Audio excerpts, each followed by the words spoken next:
And now let's get to the Vikings and Sam Darnold. And I kind of hate this because what were you seeing? Like all the talk on social media, whatnot was, oh, see, the Vikings were overrated. They were frauds. They weren't really that good. And that's so wrong. It's not right. They were a good 14-2 team. It was a team that played to that level all season. But because they faced the two biggest games of the season, they go on the road and just lay an egg against a really, really good Lions team. And then against a Rams team that was really focused in, they just played terribly. There's no other way to put it. Now everybody says, oh, they're frauds, whatever. And it just erases all the memories of 14-2, that start they had. And Darnold's great season too. It stinks because that shouldn't be the narrative. It's just a really, really good football team had a 2-game slump at the end. They weren't frauds. You don't go 14-2 being frauds, okay?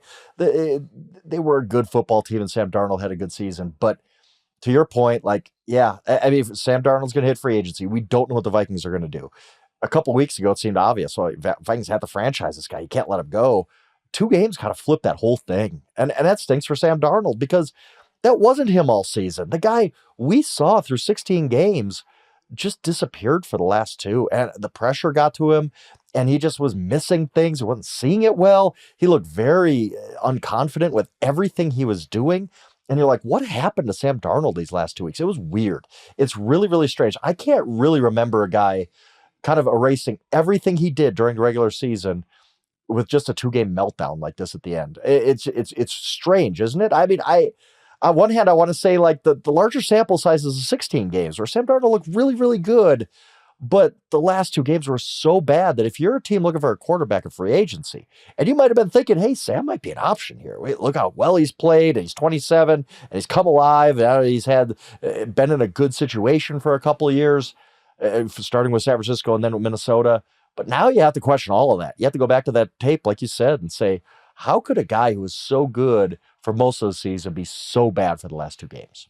If I'm Minnesota, I'm still franchising him. And that hasn't changed because here's the thing. It's insurance at this point. And are you overpaying for that insurance? Probably. Do you really need to spend the money for 1 year on a quarterback? No. But you've got a rookie quarterback deal for JJ. It doesn't cost you that much. And what you don't want to do is get into a situation where you don't have Sam Darnold. You're right. Like, let's be very clear about this. If you look back at the year for the Vikings overall, they ended up, including the playoffs, they ended up losing a total of 4 football games. But they lost those 4 football games, to 2 teams.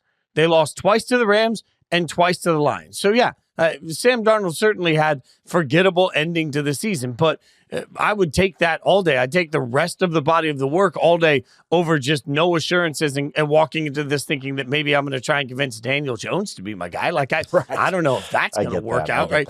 So I think if you're the Vikings, you're comfortable keeping him in the building. You're comfortable. Maybe you're even more comfortable franchising him, which I think is the smart thing to do. You take a 1-year sign out on him, and then, hey, if it doesn't work out, you can let him go at the end of next year. Or if JJ turns out to be who you think JJ's going to be, you can let him go. So what? You blew some money 1 year. You don't lock into Sam Darnold long-term after what you saw over the course of the last 2 games.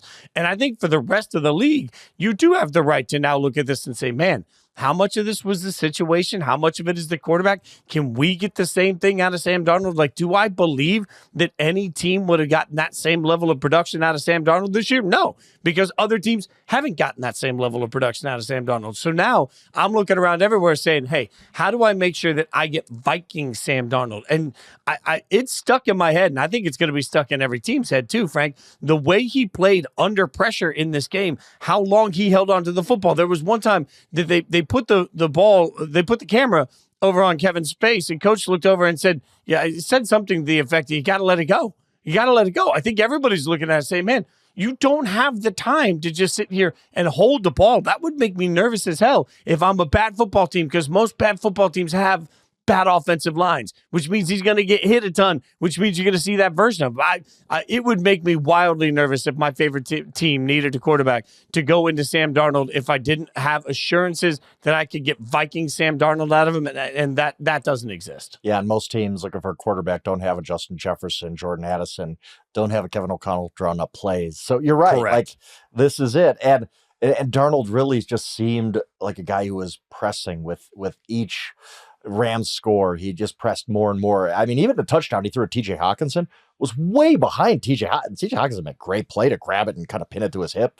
Like, Darnold was off all night on all of his throws. It wasn't just getting sacked a ton and holding the ball. That led to it. But after that, it just, you could almost see it in his face of just what's going on. He was in quicksand and he couldn't get out of it. And you have to, like, you don't want to be the team that says, you know what, I'm going to trust the first 16 games of Sam Darnold season and we're going to give him $50 million a year, whatever, $40 million a year, whatever it is.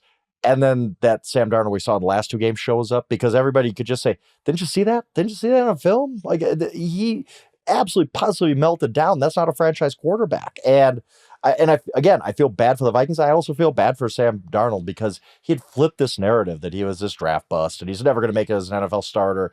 And then it just all comes back because that's what we're going to remember. Recency bias is a thing.